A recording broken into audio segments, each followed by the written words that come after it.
Coming up, the Dragons knock off the Eels in wet and wild conditions. Castleford record their first win of the season. And we take a look at the NRL Round 1 previews. Yes, hello, and welcome to the Sideline Chat podcast, the one-stop shop for rugby league. Along with Mark Hendry, I'm Connor Arcells, and today it's our NRLW Round 2 free debrief and our NRL Round 1 previews. But before we get into the men's, we've got to take a look at the women. And I've got to say, starting off with the first game, the Brisbane Broncos proving too strong for the Newcastle Knights, running out 28-10 winners. Yeah, no surprises there, to be quite honest with you. Brisbane, they've just been dominant, as we said last week, and they just showed again. And the Knights' defence wasn't as rock solid as what it was against Parramatta Eels in round 1. And to be fair, Newcastle did try and throw the first punch, but things didn't necessarily play out to their advantage. No, they didn't. It didn't quite go their way to start off with, which is unfortunate because that could have changed the momentum for the Knights there, but who knows what could have happened if that went their way. So there could have been more of a fight, but maybe not. But I tell you what, there was some beautiful tip-on passes. Oh, there certainly in the lead up to the denied tries. There certainly was right there. It shows that Newcastle's still a strong side, but just up against a stronger side in Brisbane. Well, we say the strongest, considering 12 minutes in, no score on the board after a couple of tries went begging for both sides. Then you get Millie Boyle, premier prop of the NRLW, just doing what she did it against the Roosters last week and absolutely make a meal of the defence. Yeah, she certainly did, which is what she's good at, to be quite honest with you. Like I said last week, she's been around the game long enough to know what to do and how she attacks, and she showed it again. But I didn't think there was any way the Knights could keep up with the Broncos. The rate they were going for 3/4 of an hour, practically, it was just like cruise control, but that professional kind of cruise control where it's just like they just kicked off and you couldn't chase them down, attacking from anywhere and anywhere on that park. Yeah, that's pretty much what it was for Brisbane. Well, I'm sorry, for Newcastle. They couldn't hunt down Brisbane. They got points on the ball, which is better than nothing at all, which may make a difference come finals time, but we just don't know as of yet. But it's still a decent performance, though. Newcastle shouldn't go with their heads between their tails. They should still hold their heads up high. But the Brisbane right edge for me, I think that was absolutely what we saw all there. That was an absolute strength of what the Broncos were able to do. And that beautiful interchange of passing between Tamika Upton and her center on that right edge, that beautiful combination really put Brisbane up into good stead. It certainly did, and they've obviously been doing that year in, year out. So they've just got to get stronger and stronger as this season goes on, and season 2022B happens as well. Yeah, and as I said, Tamika Upton was my pick for the Broncos stat and out. 1 try for Chiscola, 1 try assist off Chiscola, 123 running meters and 2 line breaks. And another class act from the Brisbane Broncos. It certainly was. They're just pretty much unstoppable yet again. And those stats for Tamika Upton don't lie. She's a class player, like the majority of the Brisbane squad are. And again, had to succeed from Chelsea Baker as well. That's why I think people keep forgetting about that as well, because we remember what Chelsea Baker was, a class act for Queensland and for the Broncos in all 3 of their first premierships. Yeah, yes. So I'm pretty sure she was in the halves at one stage, or at 5'8". She was in the halves at one stage. I think she was more of a fullback than in the halves. So. But second string to Baker, whereas now she's flourishing as a first string. Yes.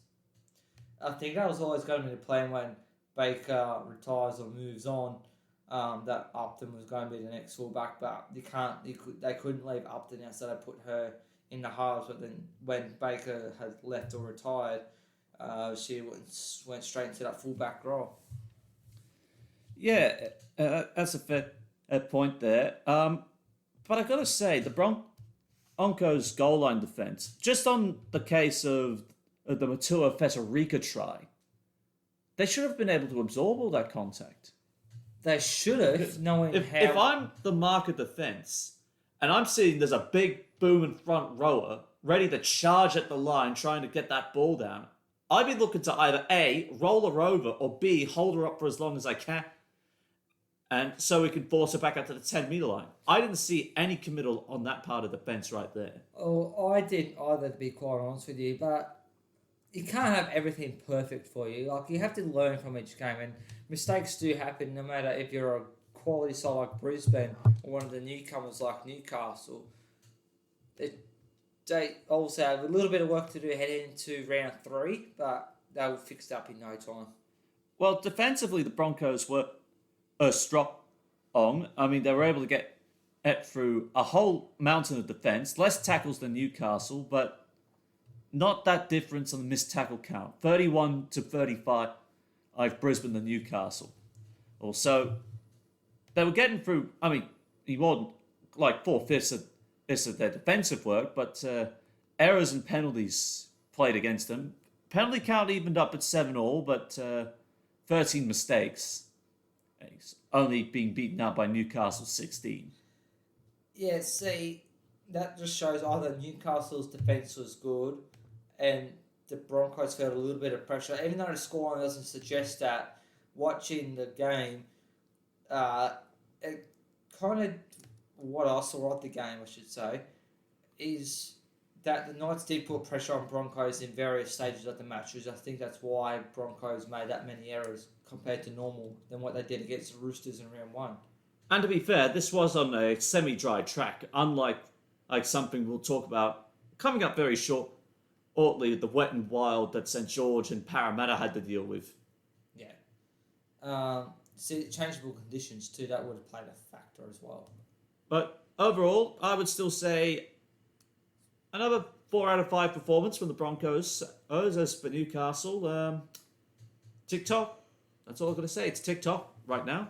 Well, round 2 out of 5, I believe. So there's still a little bit of time left. And you have to remember, it is their first season as well. So hopefully they can make the finals. It's going to be top 2. More than likely. So, like I said, TikTok. Now, moving on. The Gold Coast Titans finally pulled off their first win. Well, when I say finally, I mean it's from last week. But the Titans, the first win in the NRLW, knocking off the Sydney Roosters 26-16. But I've got to say, again, the Roosters were not in this game. They weren't. They did, however, before Titans scored that final try, were within a converted try to lock it up, I believe. But the Roosters, they were better than what they were in round 1 against Brisbane. But there's still a lot of improvement to be made there in that side, and they better hurry.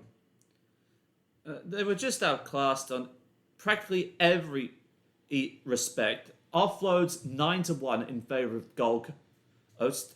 They fell for 7 dummies, which is not good. And then if we look at kick defusal, this is also a very condemning 17% kick defusal rate. That's not good. That's poor. Whilst the Titans were perfect. 100%. 100%. Very impressive there from the Gold Coast Titans, but not so good for the Roosters. 15 errors, 8 penalties conceded, 1 on report. Wow. That's the Roosters' ill discipline right there. Yeah, something needs to change. To be fair, the Titans did make almost as many errors. Half the penalties, however, they conceded, and no one facing or dining out with the NRL judiciary.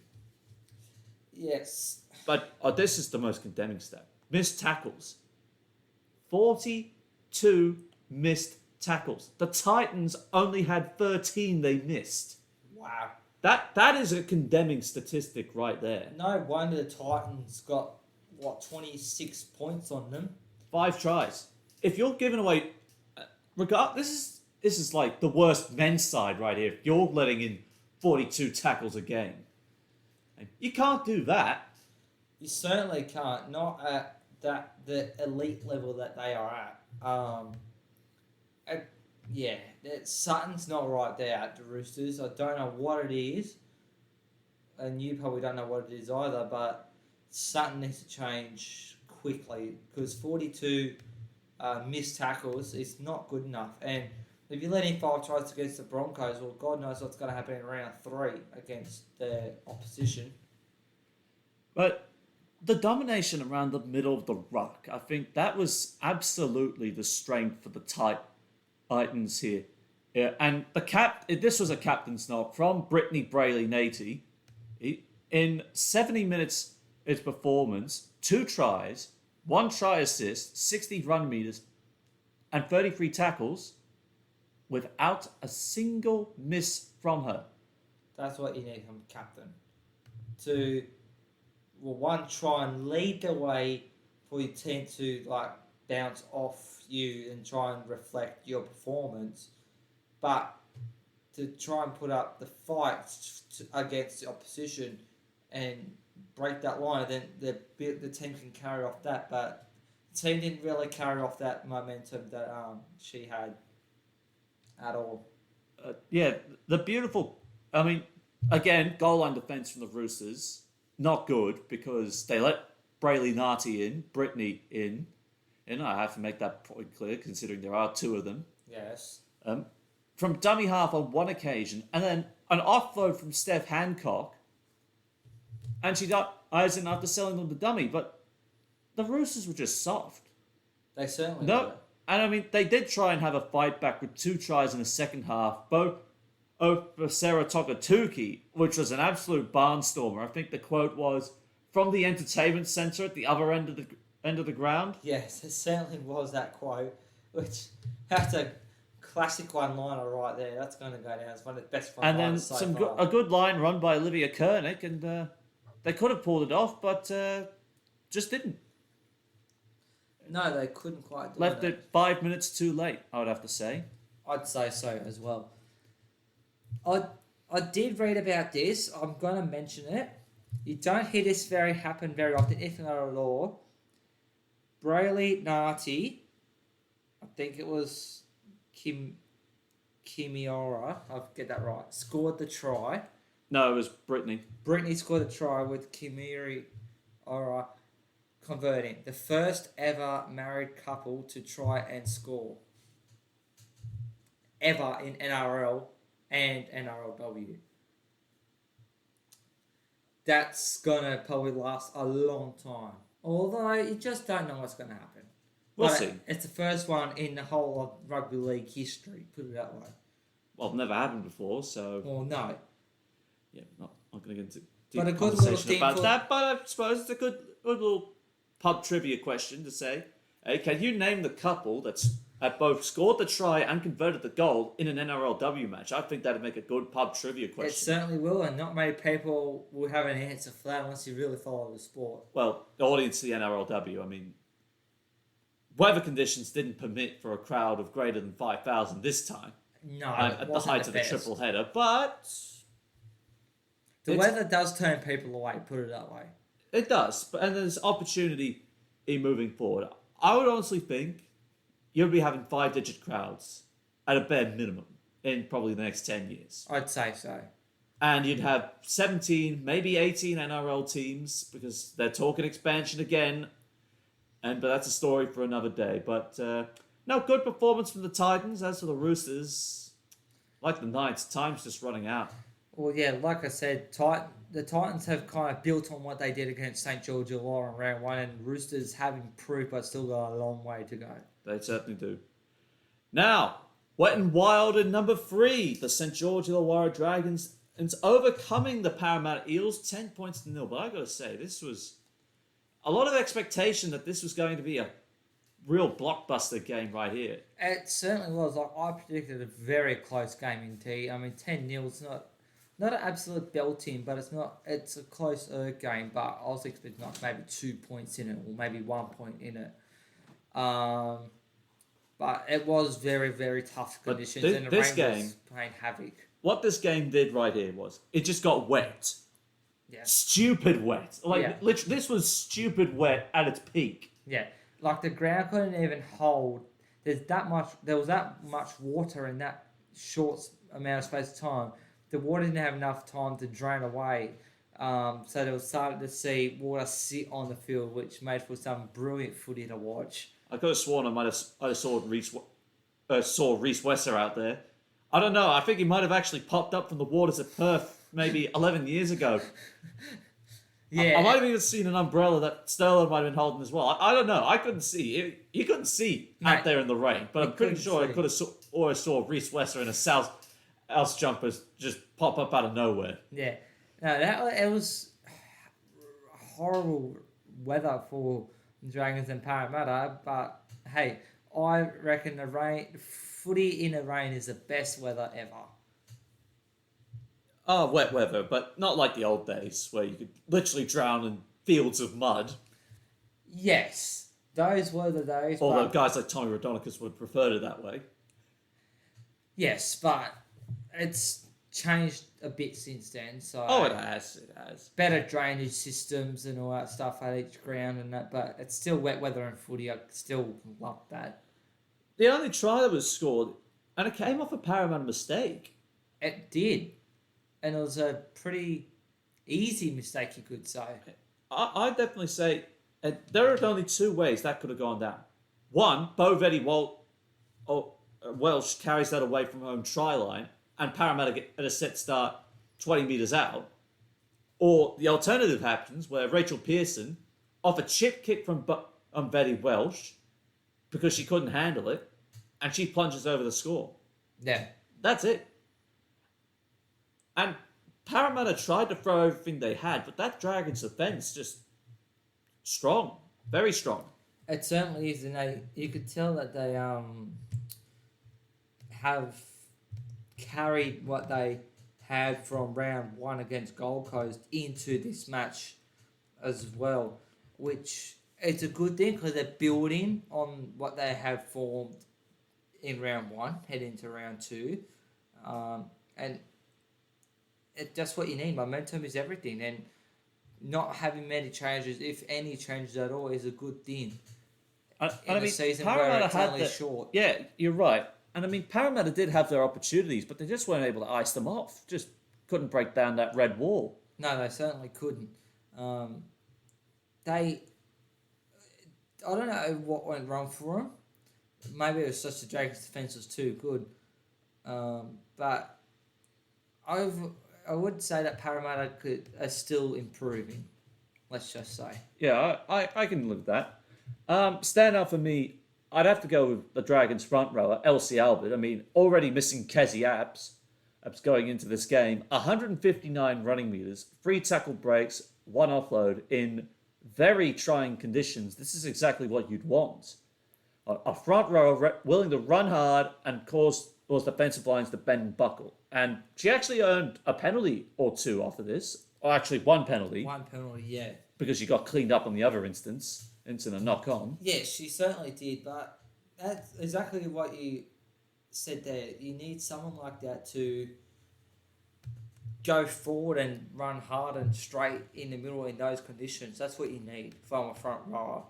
And she certainly did that. So I can't really say anything else.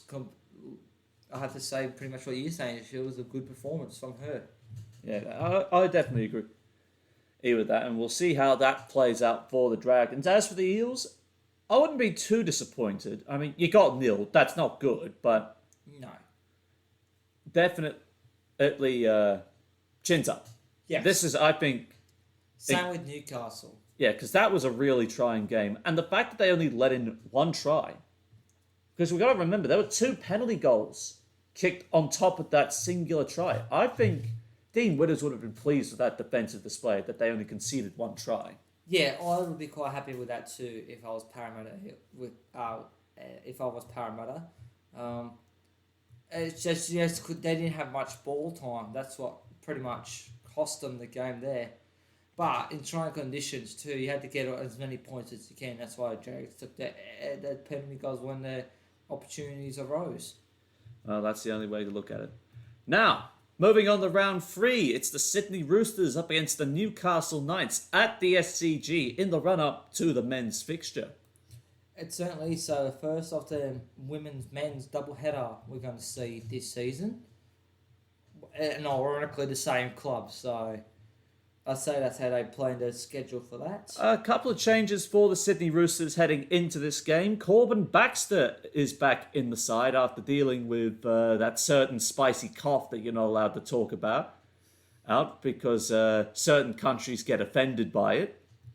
So she will start at fullback to this game with Bridie Parker shifting to the wing and Yasmin Meeks into the second row, while Togatuki moves back into the front row with Maori All-Stars rep Maya Hill-Moana retaining her spot in the 17.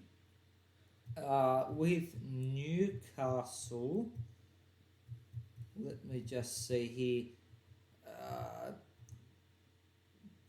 Romy Teetzel still at fullback, so that's a good start to have. According to fullback. Well, as it turns out, Casey Bromelo is named an unchanged lineup for all the Knights. That's what I thought was the case, which is good. They've still got the same team. Give them time to get combinations right and keep on going and keep on that brilliant defence that they've been having. There was one slight change. The stand-up in Newcastle on round one, Phoebe Desmond, who basically knocked Parramatta's blue and gold right out of them, has been sidelined, or still listed as 18th woman, so to speak. I am using that, the 18th woman right here, due to a certain test that of certain unspecified virus of unknown origin that you're not allowed to talk about unless you get kicked off the platform. So she could come in, but at the moment still listed in the reserves. Let's wait and see what happens there come game day, really. Or when their cut-offs occur. Protocols as well also play a very huge part of it as well. Yes, that is the case there. But if I'm looking at the Roosters' defence, I'm thinking we can break them here. We can break them long and we can break them short. That's what I think the Knights are thinking right now. But having Corbin Baxter back as well, that would might help the Roosters a little bit. But you can't just rely on one player. You have to rely on the whole team picking off that momentum. Yeah, whatever momentum there is at the Roosters at the moment. Newcastle will be looking to destroy them. The rate that the Roosters have been playing, yes, they did improve in round 2, but round 3, home ground, who knows? Look, I think the Roosters' defence has just been soft over 2 weeks. They did try against the Titans, but they just left it very, very too late. And 42 tackles. You need to get your defensive house in order before you think about going on the attack. And I think Newcastle will be thinking the same thing too. So I'm going to go with the Knights 1-6 here. The Knights' brick wall defence will continue on. Again, the Roosters, they'll need to fix up their 42 missed tackles heading into this match if they've got any chance of trying to win. Well, I'm going to say Knights 7-12. Well, it's going to be an ugly day for the Roosters women's side. I have to say the very least on that. Now, this is probably going to be the game of the round right here, if not the game of the season. The St. George Illawarra Dragons and the Brisbane Broncos, both sharing a 2-0 record, will meet for the first time this year at the CommBank Stadium in Parramatta as part of a long triple head on Sunday. And a big boost. The skipper, Kazi Abs, back in the lot, and up alongside Jamie Chapman and Talia Holmes, all returning from injury, which will see a reshuffle with Ely Brown and Aliti Namose, I hope I'm saying that right, are all off to the reserves, while Renee Target is on the bench, and Cody House suspended along with Maddie Bartlett, proving that she's more of a biter than a... Well, not really proving that she's a lover and more of a biter. But whatever, okay. But seriously, biting charge. I mean, would this have to be the first biting charge we've heard of in the NRLW? Yes. I'd say it is. I've been following NRLW since it first started, and I haven't heard of a biting charge before, so this is the first one. I would say paging Jared Hayne, but he's unavailable at the moment. Oh dear. I'm just asking for trouble, aren't I? Yes. In my attempts to do Clarkson-style humour, I am probably asking for a lot of trouble. Yes, and we're off this platform. It's your fault. Nah, we won't be. Well, so far we're uncancelable because we're not big enough, but Well, yeah. like I said, it's taking the piss. That's all we're doing. Yes. As for the Brisbane Broncos side, the coach Kelvin Wright has named Tony Hunt who's a utility outside back to make her debut off the bench in place of Lavina Good. Caitlin Phillips is also included this week, despite coming off the field last week with a knee injury.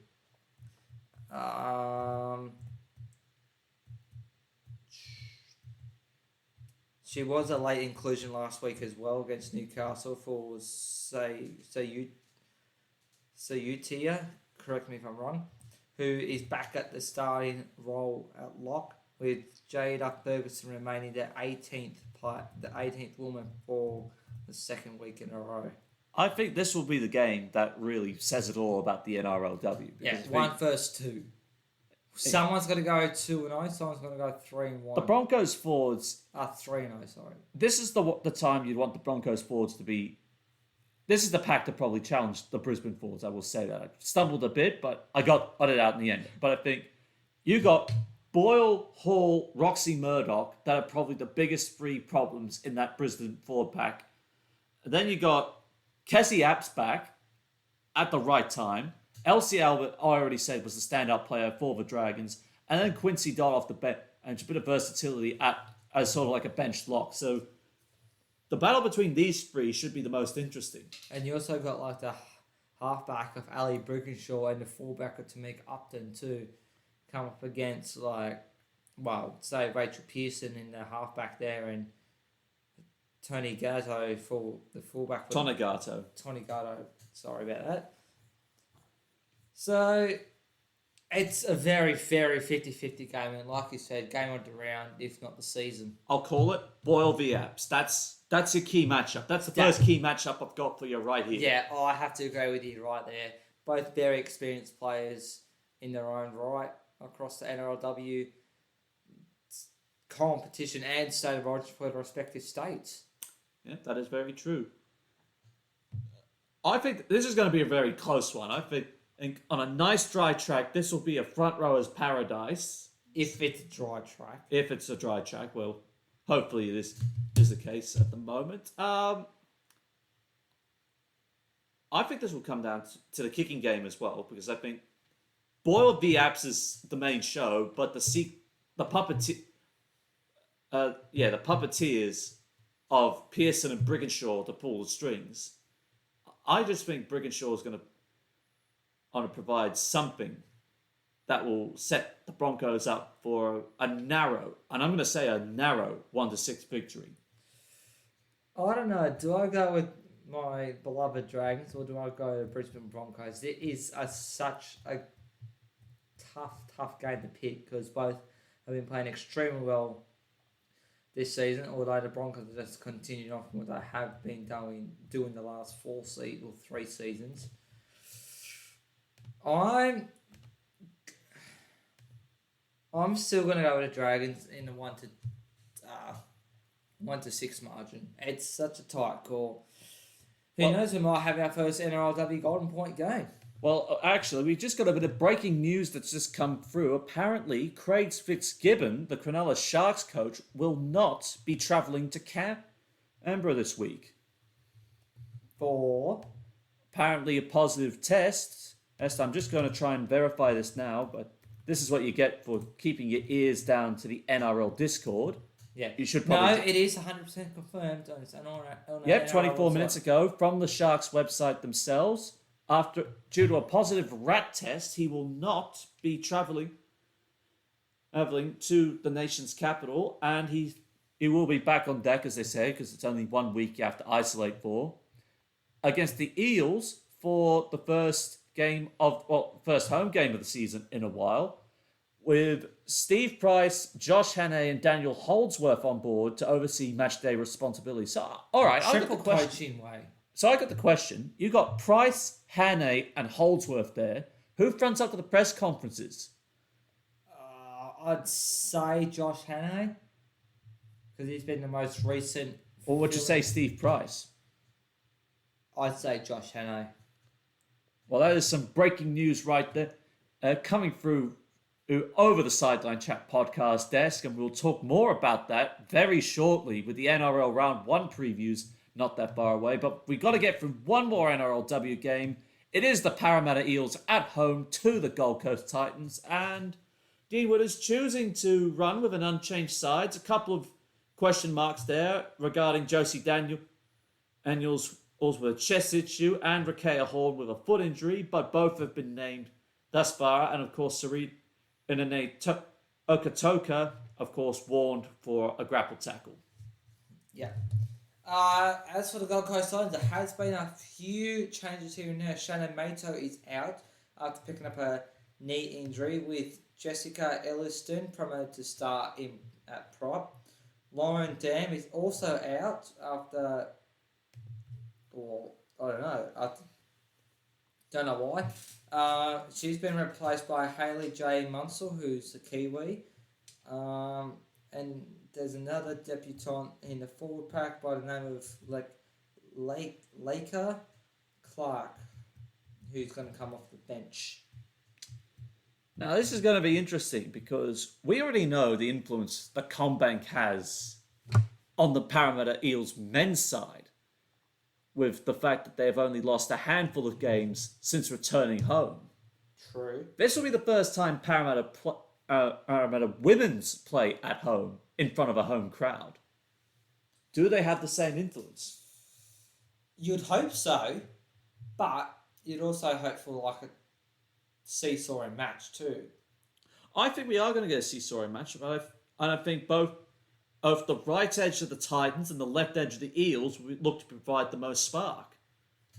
I can't argue with you there. I mean, both sides have their strengths and weaknesses like everyone does. It's just, I was going to say it's going to come down to the kicking game again as well. I still think Bo Vetty Welsh will play a huge role up against Ivania Apolite. I hope I've got that pronunciation right. I think Vetty Welsh's combination with Tiana Penitani, that's a pretty big combination right there. And we saw against the Dragons, good ground was gained from that combination of putting her into space. I'm expecting that left edge of Parramatta to be firing in between the two of them. Yeah, I have to say, I've had to go with you right there. That combination is only going to get better and better. And of course, you got Studden against Kimi Ora, Brayley Nati. I think that'll be side attraction as well. But I think Studden's kicking game will shine through over, and I think Parramatta will walk away 1-6 winners. Well, you had to say 2 new expansion clubs going head to head. The Titans did improve against compared to round 1 and in round 2, so they'll be looking to build on that. And Parramatta, they needed more ball time against the Dragons to make it more of a game there. I'm going to say Gold Coast go back to back 1-6. So you're going the Titans to go 2 straight on the trot. Yeah, in 1-6 margin. All right. Well, you say Gold Coast. I say the Eels. Make of that one as you will. Now, that's all the NRLW action out of the way. It's now the NRLM action coming in. The NRL Men's Premiership kicking off this Thursday at Bluebet Stadium between the defending premiers, the Penrith Panthers, and the challengers, the Manly Sea Eagles. At fullback for Manly, we have Tom Trebojevic, with the wingers Jason Saab and Ruben Garrick. In the centres, it is Brad Parker and Morgan Harper. The halves are made up of the veteran pairing of Kieran Foran and the captain Daly Cherry Evans. In the forwards, it's Jake Trebojevic, ever-present the Snake, locking down the scrum with Hamole Olakawatu, despite picking up an injury in last week's trot, 2 weeks ago, with new recruit Ethan Bullimore named in the second row in the absence of Josh Schuster. Up front, it is Toa Ofoa Sipley, Lachlan Croker and Marty Tapau. And off the bench, debutant on Olatal Kula, Carl Lawton, Sean Kepi and Taniela Paseka, and their coach by Des Hasler. As for the reigning premiers, can they go back-to-back? We have to wait and see. Fullback, you've got Dylan Edwards, no changes there. The winners are Charlie Staines and Brian Toto. The centres, Isaac Tago and Stephen Crichton. The halves of Jerome Luai and Sean O'Sullivan, as Nathan Cleary is out. Oh no! Anyway. In the second row, you got Isaiah Yeo, Liam Martin and Villamar. I'll just say kick out. Villiamy kick out, I'll get that right in a minute. And up front, you got Leota, Coruscant, and Jason Harris with the bench containing of Mitch Kenny, Scott Thrush, Spencer Lenu, Matt Eisen, who's coached by Ivan Cleary. I'm smelling the glory of rugby league coming back on our screens. Of course, we've been bringing you Betfred Super League content for the last month, but now we get to bring you our content. Yes. It's finally... Tomorrow, it is on. It is on. Now, this was going to be an interesting thing of Travojevic being the Daily M Player of the Year against the Halfback of the Year, Nathan Cleary. Daily M Halfback of the Year, I should say. But with Cleary out, it's going to be not as... It's still going to be an interesting matchup, but not as... This raises now a lot of questions over the Panthers' right edge. Because you're looking at that right edge. You got Tago on that right edge, who Crichton, I presumably think, will move back to the left to partner Toto. So you got Tago as a centre, Staines as a winger, who was dropped partway through in favour of Paul Momorowski in the centres. You got Sean O'Sullivan there, starting his first game in the absence of the co-captain Nathan Cleary. And then you got Liam Martin, who's mainly come from the bench with Kurt Capewell featuring on that right edge. So now you've got a whole new right edge, and it's going to be a whole new right edge again for the first 5 rounds when Cleary comes back. So that's if I'm Manly, I'm looking at that, and I'm thinking... Attack that side. It's free real estate. Yeah, that's pretty much what it is. Free real estate down there. A whole new right side. They're going to be vulnerable there, Penrith. They're still going to be competitive, but I think that's a troubled side for the Panthers right now. It is. As for Manly, I think the left edge will be slightly blunted by the fact that there is no Josh Schuster, and he was an integral part of that left edge for the Seagulls. So, be interesting to see what role Ethan Bullimore plays. Is whether he is what Schuster was as a ball-playing second rower, or if he's just going to be your traditional Basham back rower. I'd say he'll be what he was up at Brisbane. But the real interesting one for the Seagulls, Tolatau Kula, the man at Manly who's said to be faster than Tom Trbojevic. I've heard of a lot of things about him of how good he is. Whether I can bring that onto the field is another story. Well, that's the thing. He's from the bench. He doesn't have to experience that same pressure other debutants would in his position if he was starting at fullback. Yeah, exactly. But not at Manly. No. So, and how much game time is he going to get? And where's he going to slot in? Well, I'd put him at lock. I'd be taking Jake off partway through and I'd be putting him on for a little bit of speed around that ruck. When Penrith are all fatigued and that. Yeah, that could work out. This is interesting. Cleary plays. You'd have to think the Panthers with the kicking game, because that's the idea. They now know how to work Tom Trbojevic out. As long as they don't give him the ball from the kick, they can try and bash him in the back and to try and mitigate his impact he would have. They will try. But I don't think they can. I mean...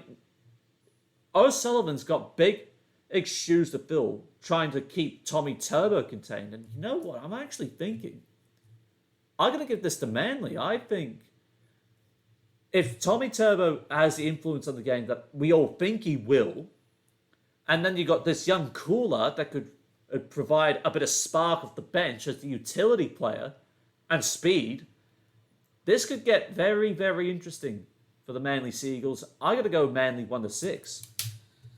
It's going to be a tight contest, but Penrith without Nathan Cleary generally doesn't perform really well. So they're going to struggle for the first 3-4 weeks. Well, you'd think, because that is, with Cleary gone, this is the only top 4 side from last year they have to play. So, and their oppositions are the Dragons and the Knights, so even odds. Yeah. I'm going to say Manly to win, and I'm going to say me a precise margin like I did last year. I'm going to say Manly to win by 16. Without Cleary, Penrith would struggle. All right. I could be wrong, but I'm saying Manly by 16. Okay, that's a pretty big call right there. Hey, that's why it's called predictions. Now, first game of Friday night. It is the Canberra Raiders up against the Cronulla Sharks. So you want to take away the Sharks team list right there? Why not? So, at fullback, we've got Will Kennedy, with the winners being Sione Katoa and Matt Ikevalu. The centres being Jesse Ramian and Renato Mulatalo. The halves is Matt Moylan and Nico Hines. Second row, we've got Dale Finucane, Britton Nakora and Teague Wilton. With up front, Toby Rudolph, Blake Brayley and Brandon Hamlin Ueli. And off the bench, you've got Aiden Tolman, Society. No, I was going to say something. Sia Sifa Talakai, Royce Hunt, and Andrew Feder, coached by, well, as we just mentioned, Steve Price, Josh Hannay, and Daniel Holdsworth. So, I'm one of those 3, but that's generally the idea of what we're running with at with the their moment. general coach absent of Craig Fitzgibbon. But due to being forced into isolation because of the spicy cough. Yes. Now, for the Canberra Raiders, the home side, Chance Nickel-Cookstad starts at fullback for the first... Well, really, the miracle that he even starts there, because there was all the talk in the off-season that he wasn't going to start there. Yeah, and everyone's going to go Xavier Savage. The wingers are Nick Cottridge, back for the first time in a year, and Semi Valame. The centres are James Schiller and Matt Tomoko, with the halves being Jack Whiten and the rookie Brad Schneider. In the forwards, it is the captain Elliot Whitehead at lock, with the back rowers Hudson Young and Corey Howell-Wiranira. Up front, it is Josh Papali'i, Josh Hodgson and Joe Tarpany. And off the bench, Tom Starling, Emre Gula, Adam Elliott and Corey Horsburgh. And their coach, Ricky Stewart. Well, we know what the story is with Tom Starling now. Even though there's been nothing official, he's been named. So what we thought, because we didn't hear about it, well... We were uncertain. I think that's fair to say. We were uncertain about this. But now he's been named, so we've got more certainty. The centre pairing. Leaving Jared Croker, That's a surprised. surprise. I'm genuinely surprised by that. Same here. But are they thinking to life after Croker already? But Croker's still or is it simply the case, like Tarek Sims, when we'll talk about the Dragons, are they just wanting to get him built up physically before bringing him back in? Maybe. Because we all know Jared Croker's a shoo-in every other week. Oh, definitely. He has rarely missed game time. But it's pretty Squeaky much clean personality. It's pretty much only injuries he's been out for. And he's the Raiders sharpshooter as well. I mean, I'm looking at that Raiders lineup. I'm not seeing any other options. Well, I don't know how Brad Schneider will go. He could be a goal kicker there. Well, actually, I went to the trouble in the off-season. Or Chance Nickel-Cookstad? Actually, hang on, let me bring this up, because I had it. The goal-kicking depth for every single club that I did, because I got bored in the off-season. Don't blame me. It will be interesting to see how Brad Schneider will go too, alongside White, and everyone will... So, here's the deal. I don't know about Brad Schneider, and there's no Sam Williams either, so... The only two men, one of whom's on the sideline that would probably take over, Jordan Rapana, suspended, and Josh Hodgson. Well. And he's only had 4 attempts at goal at the NRL level. I know probably maybe Schneider's done kicking at knock-on effect level, but that's not good for the Raiders. No, it's not at all. But, as we know, we don't know about Schneider or... James Schiller at all. So they could be goal kickers in their own right, so it could be one of them. We just don't know until really the first try is scored from Canberra. As for the Sharks, I find it very interesting that Connor Tracy gets left out. Yes, I was expecting him to be starting. He was literally the guy you could not leave out of your side. And what did the Sharks do? Well, what does Craig Fitzgibbon do? He leaves him out. And I mean, all well and good picking Andrew Fafita after that horrible throat injury he suffered at the end of last year, but you're sort of leaving yourself a bit vulnerable around the ruck, especially when Tom Starling is going to come on. Yeah, so it's a bit of a surprise there from Fitzgibbon. There could be a reason, but I didn't see that one coming either. But also no Braden Trindle alongside Nico Hines. Well, Trindle was already suspended, so there was really no surprises there. Yeah, but will he come back in, or will they keep Moylan when Trindle comes Good back? question. Very good question. I think the forward battle is going to be a standout here. With Del Finucane, with the captaincy, we know he's going to be no nonsense in this game. No, not at all. And Nico Hines has already shown what he can, on glimpses of what he offers the Sharks, both in the All-Stars and in the trials, but you really can't go off the trials here. This is now the big time. Oh, yeah. As the halfback at the Sharks, it's going to be an interesting thing because we know what Craig Fitzgibbon was capable of coordinating the defense of the Roosters, and we know what we're going to get with the Raiders. They're going to try and play with their hearts on the sleeve here, but Schneider versus Hines, I'm going to go with Nico Hines to win this battle here. I think we know what we're going to get with Hines versus what we get with Schneider. I'm going to go with the Sharks 1-6 here. I think, and this is a bogey side for the Raiders we've got to keep in mind as well. So I'm going to give it to Cronulla just first up. Well, put it this way. There's changes that we weren't expecting to both sides. Like we were expecting Jared Croker to be there. We were expecting Connor Tracer to be there. We knew Fogarty was going to be out, but it could have been Sam Williams that could have gone in there straight away. So things are a bit different than what we anticipated, which is what you're going to get with the NRL. I'm going to go Canberra by 8 points. It's going to be a close game, but Canberra might just edge out Cronulla by 8. So you're calling a Raiders 8-point victory there? Yes. Well, that's certainly going to be a test of Ricky Stewart's temperament, I will say. Yes. And maybe Chairs Anonymous. Now, this was going to be the blockbuster, minus Adam Reynolds, but blockbuster nevertheless. It's the Brisbane Broncos hosting the South Sydney Rabbitohs at Suncorp Stadium. The Rabbitohs have run out with this lineup for Jason Demetriou's first game. Blake Taaffe will start at fullback in the absence of Latrell Mitchell. Alex Johnston and Tane Milne have been picked as the wingers for this occasion. Jackson Paulo given the first crack at centre alongside Campbell Graham with the halves. Cody Walker and Lachlan Ilias. In the forwards, it's the captain Cameron Murray on debut as the skipper. All right, lock with Kian Koala Matangi and Jai Arrow in the front row. In the second row, sorry. And up front, Junior Totola, Damien Cook and Mark Nichols, the GOAT, as it says. And off the bench, Jacob Host, Saliva Harvili, Tom Burgess, and Michael Cheekham. For Brisbane, this is a bit different than what I expected. You got Jermaine Asako up fullback with Corey Oates and Silwan Cobo as the winners. Katoni Staggs and Herbie Farnworth in the centres. Billy Walters and Albert Kelly are the halves pairing for round number 1. Up in the second row, you got Patrick Harrigan, Kurt Capewell, and Jordan Rickey. And in the forwards, you got Keenan Palacia, Jake Turpin, Payne Haas. Off the bench, Ryan James, Reece Kennedy, TC Rabati, and Tyrone Roberts, coached by Kevin Walters. Tyrone Roberts is the biggest surprise to me. Because one year, I think he was at Gold Coast last heard of in 2020, and then he just sort of fell off the grid a bit.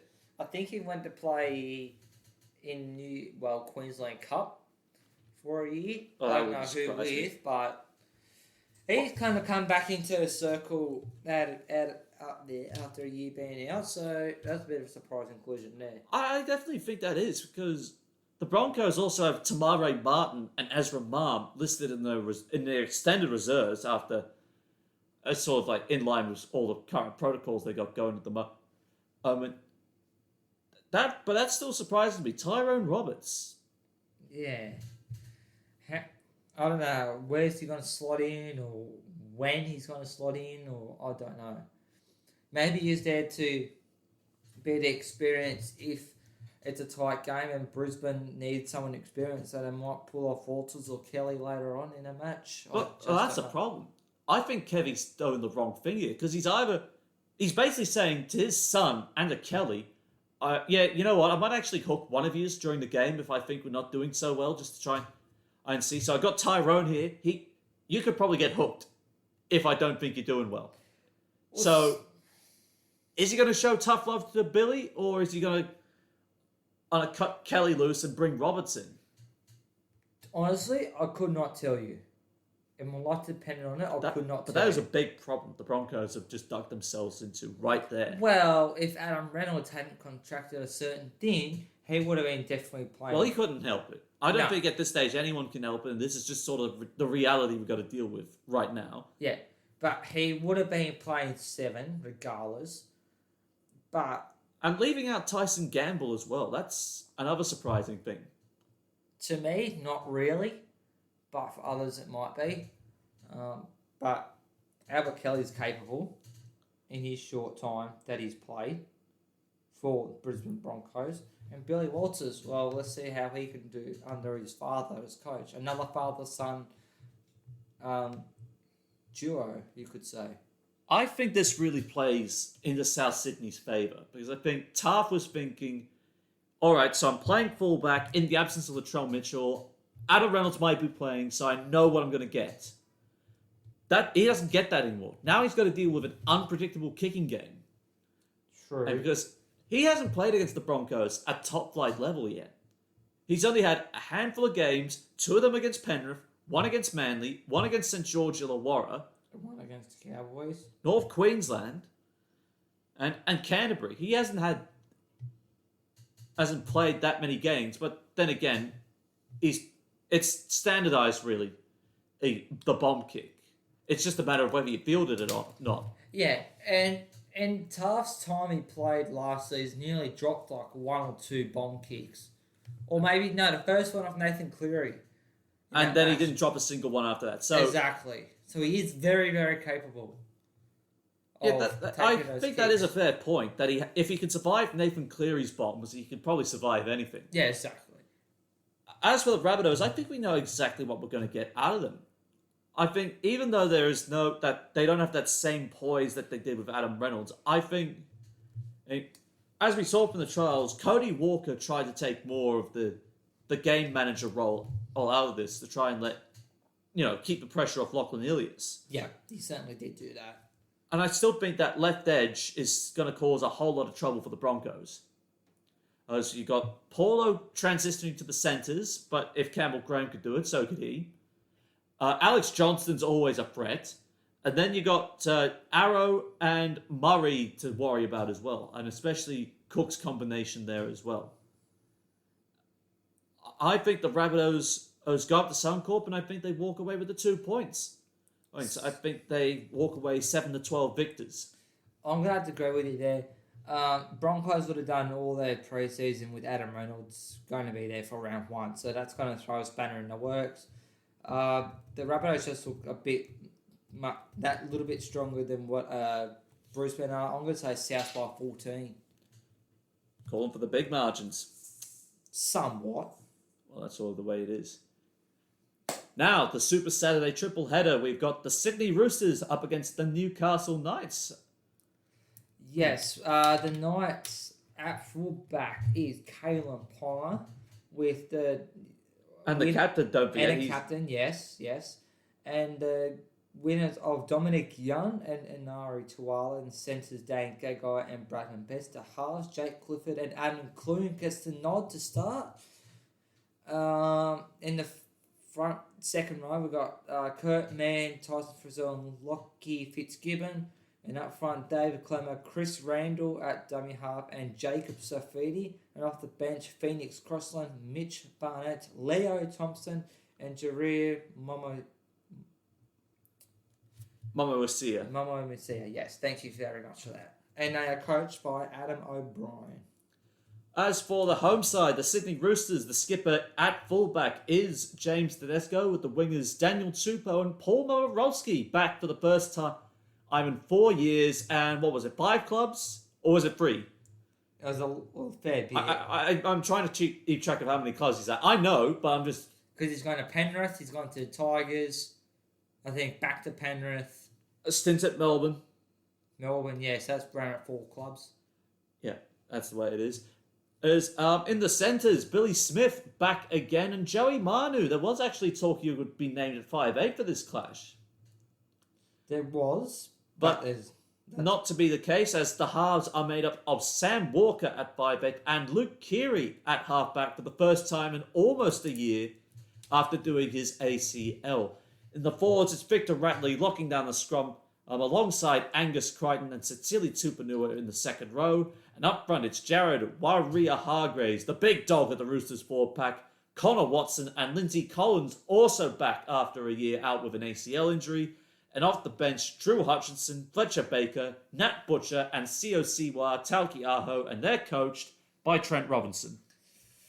Yes.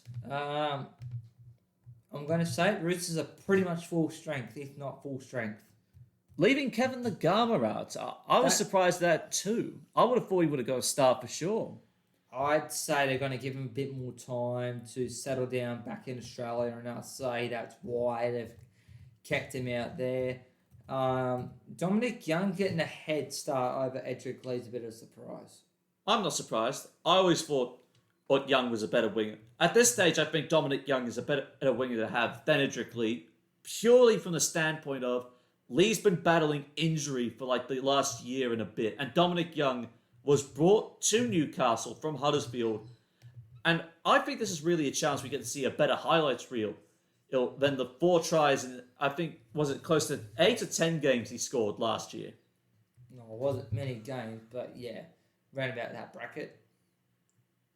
Adam Clune, which I always thought was going to happen, gets the head start over Crossland and Man as well, you could say. So I kind of knew that was going to happen. Or I had a feeling that it was going to be Clifford and Clune in the halves in Newcastle there. Kurt Mann starting at lock. Maybe a bit of a surprise. I don't know. Phoenix Crossland coming off the bench. That's just maybe a bit of a surprise. Not really a surprise. It's happened so many times. It's really not. Leo Thompson. I don't know where he's ex-rugby product. I think he was already in the Knights junior system. They're having converted to league, and Adam O'Brien seemed fit to give him a start.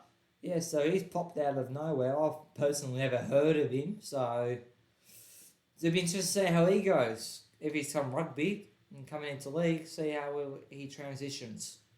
As for the Roosters, I think we know what we're going to expect from them. And I think having Luke Keary back, as well as Collins, if they can just get 1 year where the players are all fit and firing, I think the Roosters will just be happy with that.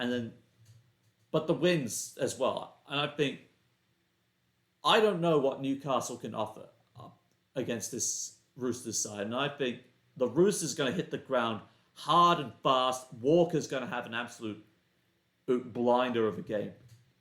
And playing his way with Keary back in charge of the playmaking duties, this is going to be a Roosters 13-plus victory. Yeah. I just think we got Radley Ball playing in the middle. You got Tedesco backing up and breaking the line and at any given moment. And then you got Sam Walker playing his way. Hey there. You just can't bet against that. I just can't see Newcastle performing that well this week anyway. It's a tough start coming up against the Roosters. I'm going to say, and it's going to be a blowout. I've got the Roosters winning by 24 points. It's going to be probably the biggest margin I predict so far in round 1. It's going to be an absolute shellacking, to say the least. Yeah. Now, from the cricket ground to the Sunshine Coast, it's the New Zealand Warriors up against the St. George Illawarra Dragons. The Dragons beginning a new era with Anthony Griffin and his youthful Dragons players. Tyrell Sloan starts at fullback for the Red Bee. Cody Ramsey and Michaeli Ravawala are the wingers. In the centres, it is new recruit Moses Sully and Zach Lomax. And in the halves, it is Junior Amone and the captain Ben Hunt at halfback. And in the forwards, it's Jack DeBellin locking down the scrum with Jack Bird and Jaden Sewer, the second rowers. And up front, Blake Laurie, Andrew McCulloch, Sharon Aaron Woods, Moses in the front row, and off the bench, Moses Mbai, Francis Molo, Josh Kerr, and Jack Gajeski. And they're coached by Anthony the Hookier Griffin. For what the Warriors home side, Chanel Harris-Tavita gets the nod at fullback to replace Reece Walsh. The winners, Dallin Watini-Zalesniak and Marcelo Montoya. In the centres, Viliami, I presume. Valia, yeah, and Rocco Berry. The halves, Cody Nicarima, and the home favourite, Sean Johnson, is back. Second rows are Josh Curran, Ewan Aiken, and Eli Katoa, with Adam Fanua, Blake Wade, Egan, and Bunty Afoa up in the forward front row. And on the bench, Jazz Kavana, Ben Murdoch-Wasilla, Aaron Penne, and Bailey Siren, coached by Nathan Brown. Aaron Woods. Really? Well, there's no Sims. Walk me through that. Well, there's no Sims, there's no Burgess. So one of them would have been playing there anyway. So, but Aaron Woods. I know, there's plenty of other options we could have had, but yeah. Frank Molo would have been a better choice to start. And I mean, I'm looking at some of those selection choices, and I just got to wonder. It's a bit of a... Yeah, you know, but his name just stays... It's you know... I'm lost for words. It's a big. There's no words to describe why he chose Aaron Woods, but it's the same side that we saw in the Charity Shield, so he must have liked what he saw, Anthony Griffin, so he stuck by it. Why change when something's good? That's the expression, isn't it? If it isn't broke, don't fix it. Unless it's Aaron Woods' haircut, then yeah, try and fix that shit as fast as you can. Yeah, pretty much. That's pretty much the way it goes here. No, but I'm quite happy with that lineup, besides maybe Aaron Woods and Mbai come off the bench. There could have been other players like young gun Jackson Ford or, you know, or Jaden Hunt, but you never know. Surprised Jaden Sullivan was left out of this game, because surely I would have thought he would have been a starting utility. Yeah, exactly. In place of Moses Mbai, that's where I would have put Sullivan. But although I think I said it in the Charity Shield, he might have a slight injury concern. Yeah, I think that might have actually been the case. I think it might be only like an ankle injury. I could be wrong though. But anyway. Leaving Burgess and Sims out, it's a bit of a... Interesting left edge the Dragons have got running here. They got Ramsey, Sully, Amone, and Bird all on that left edge. It's very interesting to look at there. It is, but it's one that probably work, I believe. I'm liking that, but in the trials compared to round one, it's a whole different ball game. So it definitely is, and it'll be interesting to see what Sean Johnson runs out for the New Zealand Warriors. Is it going to be the flashy Sean Johnson of 2012, or is it going to be the much more mature one that sort of still has its moments, but really is the senior playmaker? Or I'm going to say a combination of both. You're going to see a mature Sean Johnson, that like the flashy Sean Johnson I always saw back in what you said 2012, so or whatever year it was you said. I'm going to say we're going to get a combination of both of Sean Johnson. Combination of both. I could be wrong, but that's what I think. And also Cody Nicarima. Nicarima will be running the ball and Johnson has control of kicking. That's how I see that happening right there. Chanel Harris-Tavita, don't know how he's going to go at fullback though. I don't know how Woods is going to handle Adam Fanua-Blake, because I think that's a real danger sign looking at that Warriors pack. You got Fanua-Blake, Tabunga, Murdoch-Masila as some of the real big units in that pack. But how well are they going to play? Because they're in a side that has been inconsistent over the last 2 or 3 years. So, Well, Nathan Brown only came in last year. Yeah, but still, they've been inconsistent before Nathan Brown came in too. Don't forget. So, Look, I like Ewan Aiken starting in the second row. He did really well when he filled in there late last year. So it's good that he's gone from the centre to like in the second row. and I think that's the same story with Jack Bird as well. I think this could be a very good career move. Yeah. Whether or not he chooses to stay at the Dragons is a whole nother ball topic. Yes, it is. Let's not go there, please. But look, I think the forward pack would be a concern, but I think the kicking game, and particularly with Ben Hunt, I think he will look to build on what he started in 2021, and I think Hunt takes charge of this game. It's a good night to the Warriors. I think St. George Illawarra, in a very tight one, because I think the Warriors are still going to have a lot of resilience about them, considering this will be their third straight season away from home. Depending on how long for. But still, it will be more than 3 years to the day since they last played the home game in Auckland. But I still think the Dragons will make a huge statement here to say, we are ready for the finals again. And I think they'll walk away 1-6 winners. Well, I have to say the Dragons to win new seasons. I'm obviously going to back my team. There's going to be times throughout the year I won't. It's going to see what happens to Sean Johnson, really, how he pans it, how he goes. But I'm going to say the Dragons win by 10 points. Yeah, I think it'll look for a good start this time round. Hope so. And the final game on Saturday night is the West Tigers at home to the Melbourne Storm, who have not dropped a round one game since 2003. It's a brilliant record that they have right there. But here is their lineup. Ryan Pappenhausen at fullback with George Jones and Xavier Coates as their winners, with Raymond Smith and Justin on the centres. Nick Meaney at 5'8" alongside Jerome Hughes. Bit of a surprise there. Josh King at lock with Felice Kafusi and Kenny Bromwich joining him in the second row. Jesse Bromwich, Brandon Smith, and Christian Welch in the forwards. And off the bench, Tyron Richard, Jaden Nicarima, Trent Lorio, and Nelson Asafa Solomona. Coached by none other than Craig Bellamy. 2 utilities. That actually surprises me a lot. But before we get more onto that, here is the West Tigers as the home side. Dane Laurie at fullback for the Tigers, with David Norfoluma and captain number 1, Ken Mamalo on the wing.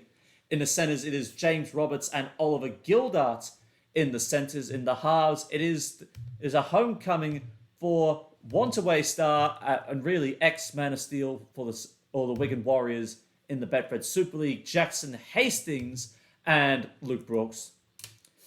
In the forwards, it's Joe Oppengawi at lock forward with Kelma Tulagi and Luciano Leilua in the second row. And up front, it's Alex Twal, Jake Simpkin, and Stefano Utoikamanu.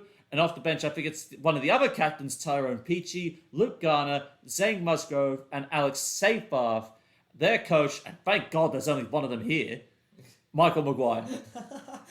So, Mamalo, Tamo, I think Peachy's there. Who else is the Tigers captains again? Well, Tamo is out injured. But yes, that's still another one. I can't remember the other two. I've lost track of the Tigers captains already. Wait, I'm going to bring it up. We're not even into round one. I've lost who's the captaincy. I know Tamo is one. Mamalo's one.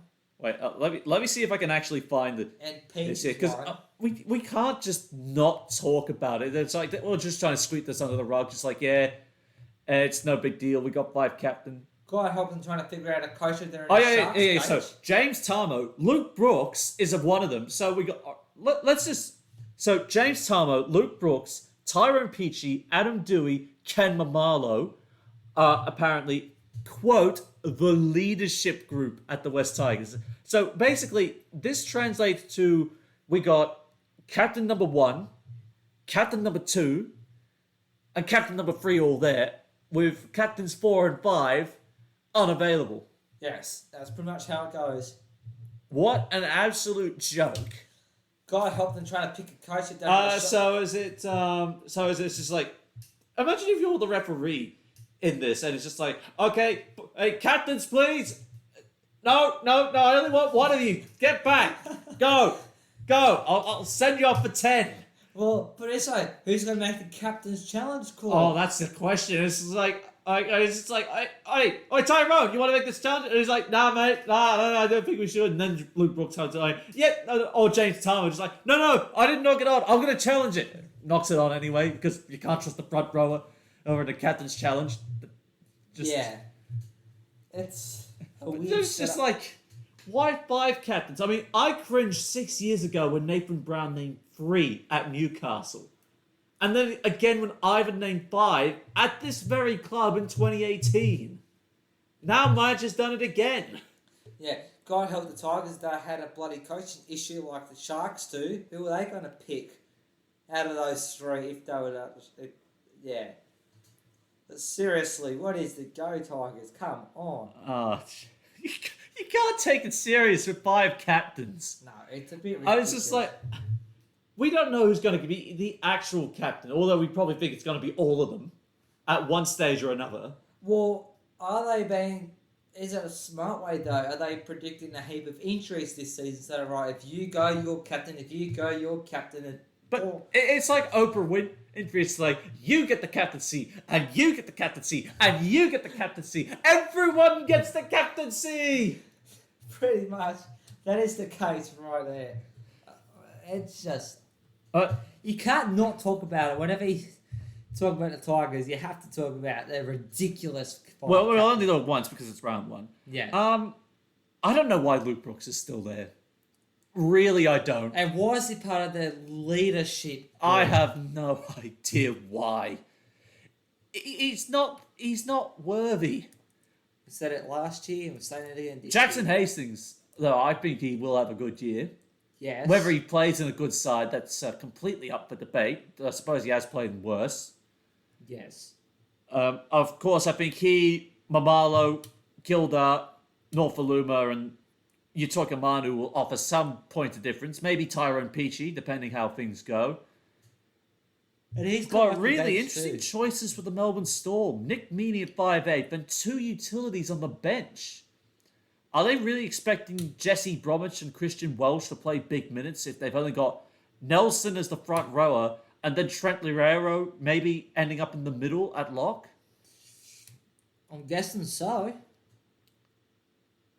Bellamy's got a method to his madness. Well, Bellamy's probably the most methodical of us all.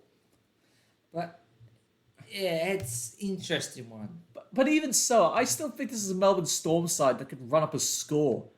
No Harry Grant, no Cheese, no Munster, and I'm just like, yeah, they're still going to run up a score here. Yeah. That's just how Bellamy coaches Melbourne, how professional Melbourne are.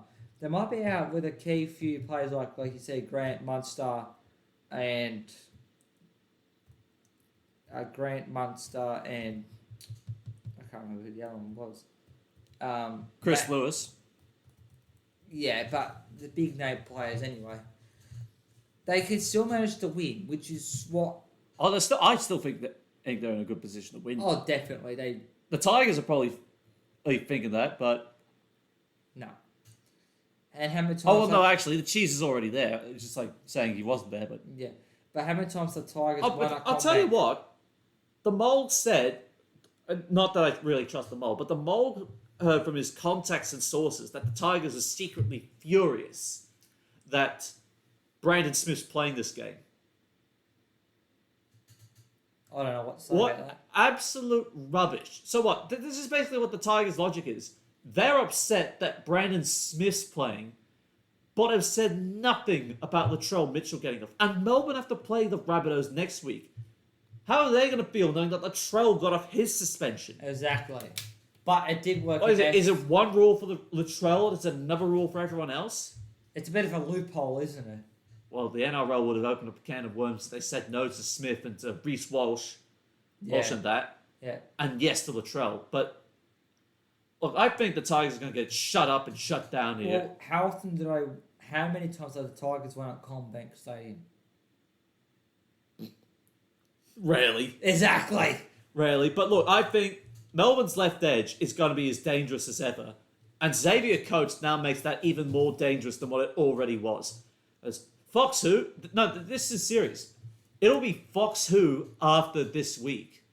Because Xavier Coates, I think he's going to score a hat-trick. I think Jerome Hughes is going to provide a good room service, and I think Coates is going to outjump Norfoluma for at least one of those tries. I'm going to call it a Storm 13-plus victory. Big call there. It'll be. I would like to see how both Hastings and Gildart go. But They'll be playing on the same side, so there'll be familiarity and combination. yes, but Melbourne is going to too strong. I'm going to say this is the blowout score. I'm going to predict this week. Storm by 34. That's the blowout score. Well, it's still going to get ugly for the West Tigers. Yes, big time. Now, moving on, the first of the Sunday games, and we are getting to the end. The Parramatta Eels up against the Gold Coast Titans, and for the Gold Coast new era, Jayden Campbell starts at fullback with Philip Sami and Corey Thompson on the flanks. In the centres, it is Brian Kelly and Patrick Herbert, with the halves, AJ Brimson and the 4-game rookie Toby Sexton. In the forwards, it is the new skipper Tino Fasua-Malawi with David Fafita and Beau Fermor in the second row. And up front, it's Moaki Fotuaika, Aaron Clark and Isaac Liu. And off the bench, Will Smith, Sam Lasone, Jamin Jolliffe and Kevin Proctor, coached by Justin Holbrook. And for the home side, Parramatta, Clint Gutherson is one of the captains. Co-captain. More respectable to have 2 rather than 5. Yes. And you got Sean Russell and Bailey Simonson on the wing with Will Penasini and Walker Blake in the centres. Dylan Brown and Mitch Moses are the halves pairing. At second row, you got Ryan Madison, Sean Lane, and Isaiah Papali'i. And in the front row, Regan Campbell, Reid Marnie, and the other co-captain, Junior Paulo.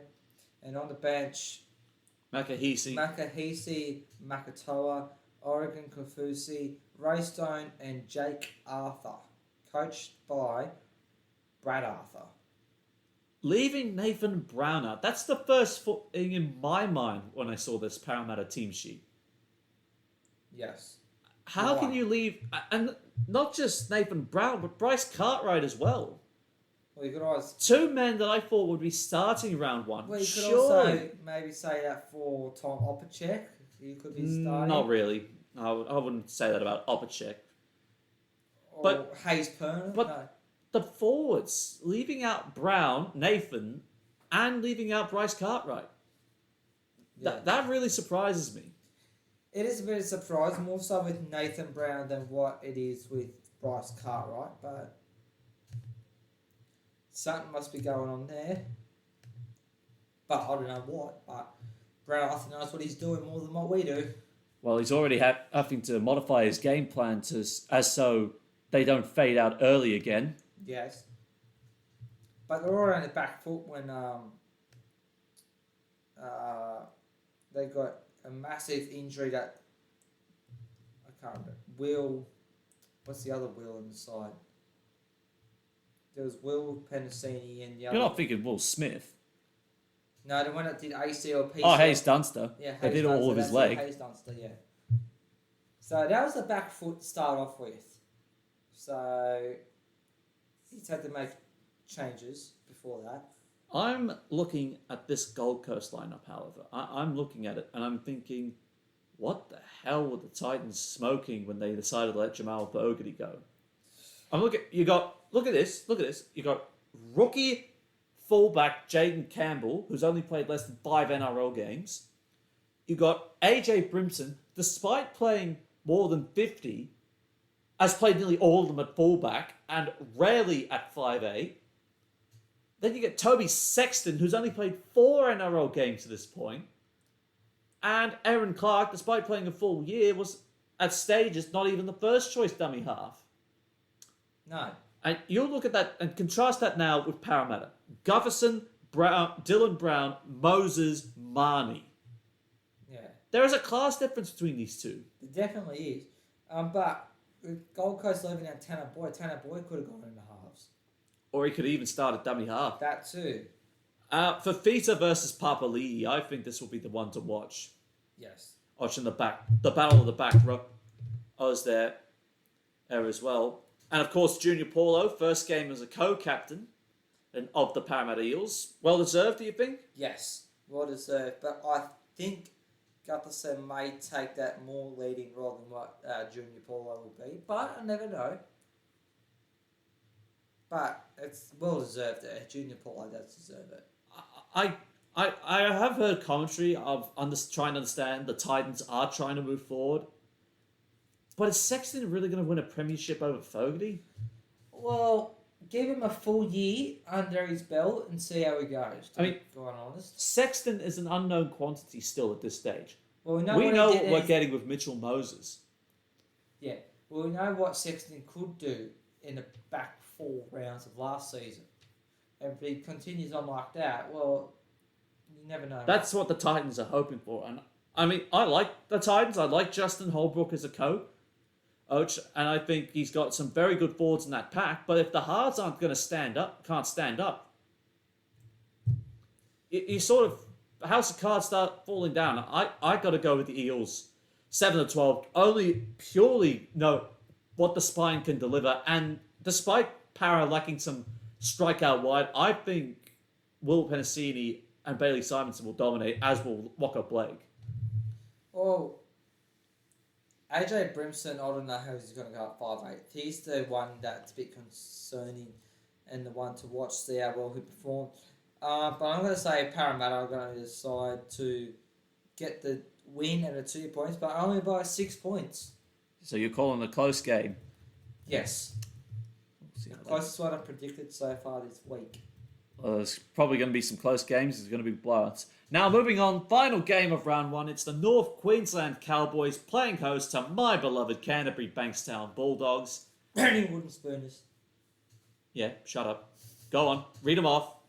We've got to keep the pattern consistent. I wasn't going to use editorial powers here. Yes. For the Bulldogs, you got Matt Duffy at fullback with Jaden Ockenbaugh and Josh Adokar as the winners. Braden Burns and Brent Naden are the centres. Josh Jackson, the captain, locking down the scrum with Jack Hetherington. You jumped the halves. Sorry. You muppet. Matt Burton and Jake Avarillo are the halves partners. Josh Jackson is the captain with Jack Hetherington. And Tavana Pengai Jr. A brilliant job right here. In the second row. Luke Thompson, Jeremy Marshall-Keane and Paul Vaughan are in the front row. Bailey Biendi, Aldo, Corey Waddell, Max Keane and Chris Patolo are the bench and coached by Trent Barrett. You couldn't have butchered that any worse, even if you did try. I know. You really couldn't. Now, moving on rustiness to the home side of the North Queensland Cowboys. It is Hamaso, the Hammer Tabuai Fido, starting at fullback, with Kyle Felt and Murray Taulagi on the flanks. In the centres, $1 million waste and Peter Hiku. Oh, did I say $1 million waste? I meant to say a waste of salary cap and Peter... Oh, no, I've done it again. Valentine Holmes and Peter Hiku in the centres, though he's still $1 million waste in the centres. The halves, Tom Dearden and the co-captain Chad Townsend, with in the forwards the other co-captain Jason Taumalolo, with Helam Lukey and Jeremiah Nanai in the second row, with the front row being comprised of Jermaine Tanoa Brown, Reece Robson and Cohen Hess, and off the bench, Ruben Cotter, Jordan McLean, Mitch Dunn and Tom Gilbert, and they're coached by Todd Payton, who's got $1 million waste in the centres. Yes. Look, having Jermaine Tanoa Brown starting is a bit of a surprise, in a way, but not in another. But Todd Payton knows what he's doing, obviously. Well, obviously. Having, for the Dogs, having Braden Burns start over Aaron Schopp is a surprise. Genuinely a surprise there. I would have thought, seriously, Schopp would have gotten a start. I mean, it was goal kicking for Canterbury in the trial match against Newcastle, and I think he might have done the same against the Sharks, but I think Trent Barrett deciding to give Jake Averillo one chance to try and start at halfback. More surprisingly, Scott Drinkwater left out of the side for the Cowboys. That is true. I honestly think North Queensland's entering self-destruction mode because First, Drinkwater is a much better 5'8" than Tom Dearden. Yes. Valentine Holmes is not a centre because of his pay packet of $1 million. You're playing him in the centres when he said he wanted to play as a fullback. Yeah. The Hammer's a good winger centre, but has he got the ball playing ability to be a fullback? He's got speed, but you got to have ball playing. Exactly. Pick up the best fullbacks in the game, even the half decent ones like Dufty, or not even half. Well, yeah, I suppose he is a bit half decent if he's got a good passing game. Yeah. So here is the question I have got: is the Hammer the fullback the Cowboys need, or is it simply the one they want? I'd say it's simply the one they want, to be quite honest. That's all I can say, really. And there are questions of the halves on both sides. I mean, Matt Burton is clearly a lock-in for the Bulldogs at 5'8". Well, I thought Jake Averillo would be in a centre and Kyle Flanagan would be at halfback. Well, who knows what's going on with Carl Flanagan at this stage. Well, yes, but I was thinking Kyle Flanagan got the start to get a combination going with Matt Burton and then have Averillo in the halves instead of Burns or Naden. More Burns, though. But anyway. Yeah, look, I have no faith in the Cowboys. I mean, many people have already predicted them as the wooden spooners. Well, close to it. And we've got two unknown quantities in the Cowboys' halves. At least with Drinkwater, we knew what we were getting, and they choose not to run with him. Well, we know what we can get from Townsend, too. I don't understand. I don't understand it. And one bit whatsoever. As for the Bulldogs, there are still questions to be asked, but I think they'll...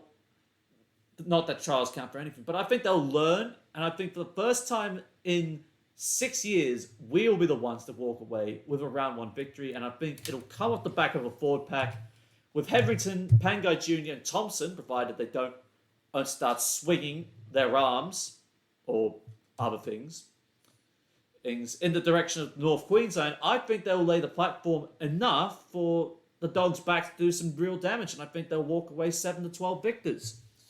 I'm going to say the Dogs are... Their lineup's better. I'm surprised, like you said, that Drinkwater isn't alongside Townsend and the halves, which is... I don't know why.